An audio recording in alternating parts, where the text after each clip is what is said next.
This is the 7 Minutes with Q podcast.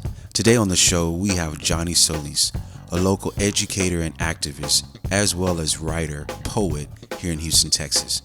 We're going to talk about Black and brown cultural perspectives, slang, lingo, voting dynamics, and we want to hear from you. What does it mean to be Afro-Latin? Leave us a comment, like, share, subscribe, turn on the notifications. Support us at www.bootleglikejazz.com. We want to grow independent of the big platforms. So thank you for watching the 7 Minutes with Q podcast. I'm your host, Q. We have our amazing guest, Johnny Solis. Welcome to the show, my brother. Thank you, Terrell. I want to start off with a funny story of how I first met. I meet him in the teacher's lounge and he's new. And I go, hey, what's up, man? And I saw his name on like some attendance sheet. And I said, what's up, Terrell? And you should have seen his face. He stepped into my face and he goes, no, man, it's Terrell. And I was like, all right, dude, I didn't know your name. I was like, I just saw it. But anyways, that was a funny story about we. Well, so let's, talk about your background.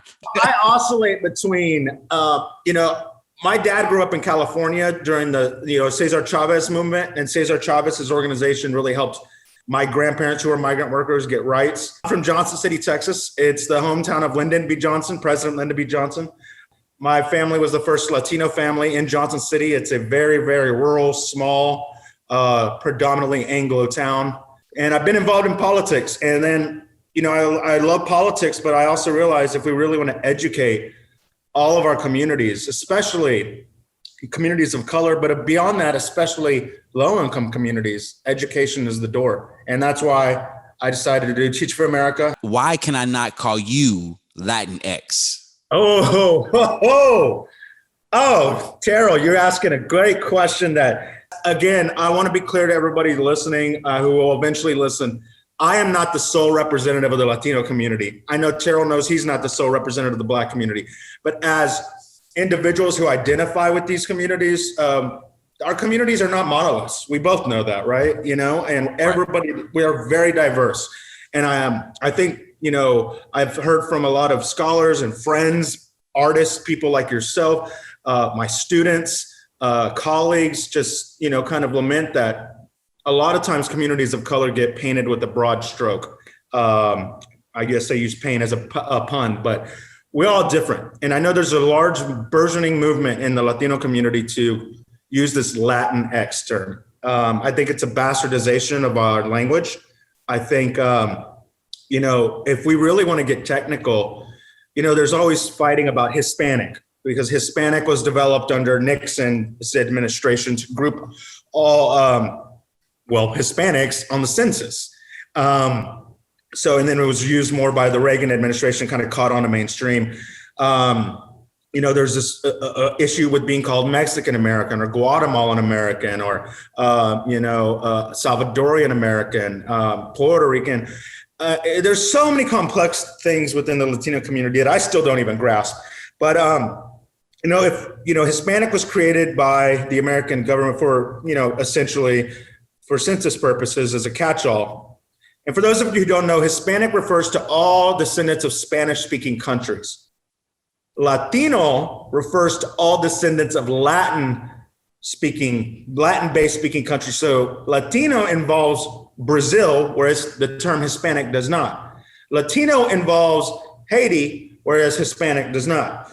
Latino involves, trying to think of others, but y'all get the point. So when you say Latino, you're speaking about the larger Latin America. Latino was French, and Mr. Quillen, you were a French teacher, and I'm sure you still. But Latino was what Napoleon called us when he came to conquer. Latineaux, Latino. So do we care if the Americans call us Hispanic, or do we care if the white French colonialists called us Latino? And so we really want to break it down. These people who want to advocate for Latinx, even the original Latino is a bastard. So what do you say about Afro-Latino? Because Hispanic and Latino do not denote, do not create a space, do not explicitly identify as like having that black root, right? Because even in the black culture in America, yeah, African American might be on its way out. Yeah, we have an issue with Black American, but American Black, right? Yeah. Okay. Like, kind of what are your thoughts? What do you think about Afro Latino? The Afro Latino history, though, their experiences and their realities. Afro-Latino, I love the term, honestly. And I think that there's such a rich history across Latin America. In places, I mean, most people, when they think of Afro-Latino, they jump to Brazil, they jump to Dominican Republic, they jump to Puerto Rico. But even in Mexico, there's a huge presence of Afro-Latino culture. We're taught in Texas to, love the Alamo, remember the Alamo. And it's a sacred ground, and we're fiercely independent. We're proud in Texas. But if we really look at what the war was, yes, Santa Anna was an authoritarian, corrupt dictator of Mexico. But what the Mexicans told the Anglos who came to Texas to live in Mexico was, you can come, but you got to be Catholic. You can come, but you got to pay taxes, and you cannot bring slaves.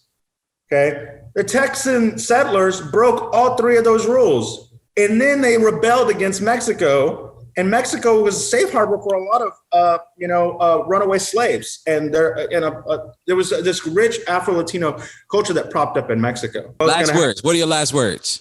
My last words are, I'm just going to go with what comes to mind. I love you all. And thank you for having me, Terrell, on this show. And I want to reiterate what Kanye said, fuck a month. I make Black history every day. I make Brown history every day. I make Solis history every day. You make Quillen history every day. So celebrate the month, but this history is not just confined to 28 days in the coldest month of the year. So.